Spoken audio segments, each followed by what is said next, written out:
Today's alumni experience story is from Shah, who in 2012 co-founded an online fashion retailer in Pakistan for Rocket Internet.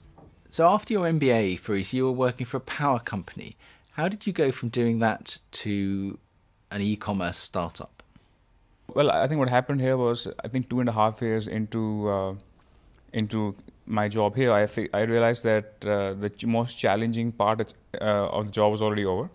And anything we were going to initiate as a company, we had already initiated.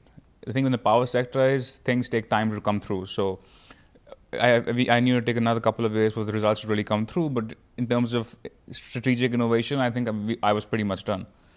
So at that point, I decided to take some time off. I just parked myself in Dubai, and I was just relaxing and meeting everyone I knew and just discussing what people were doing. And that's how someone mentioned Rocket Internet to me and how they were looking to set up in the region. So I had a meeting with somebody from Rocket at that point, and that's how I got involved in the current role I'm doing. Yeah. Can you, for people who haven't come across them, can you say how Rocket Internet works? So their business model with Rocket Internet is that they don't they take existing business models in one part of the world and replicate them everywhere else. So their view is that they don't take on any innovation risk. And when I say innovation risk, and that's often looked down upon, is they don't take any innovation risk in terms of the business model. Obviously, if you take an existing business model, say in the US, and you implement it in Pakistan or Brazil or Australia, it has its own unique challenges of execution. So you do need to obviously have a serious innovation happening there. So the business model stays the same, but how you execute it obviously varies from country to country. We have an idea how a typical tech or e-commerce startup works. Is it different? Do you have different challenges doing that in Pakistan? In some ways it's easier, in some ways it's harder. I'll tell you why. Because in Pakistan, a lot of the risks are overstated. For example, security is overstated. It's a risk, absolutely, but it's overstated where there are a lot of people working there and living their daily life. So if you can find the right people living there anyway, then we won't struggle. Quality of people available is really good.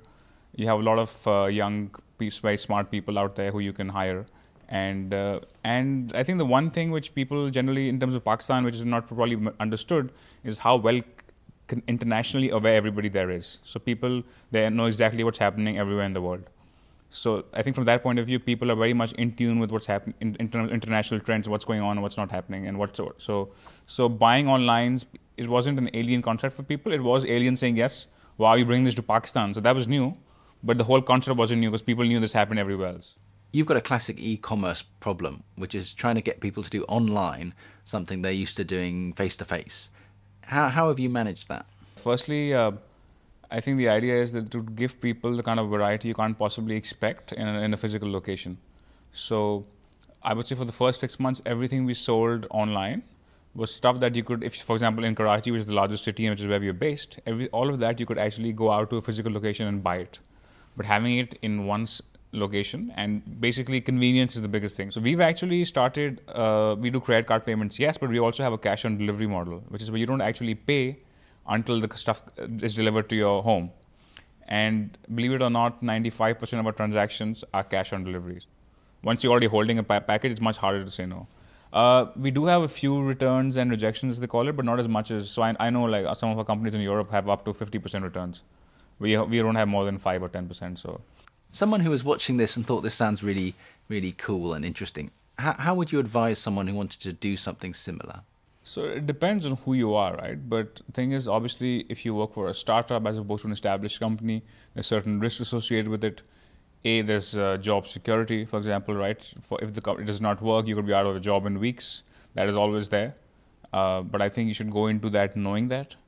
Secondly, I think there will always be a lack of structure.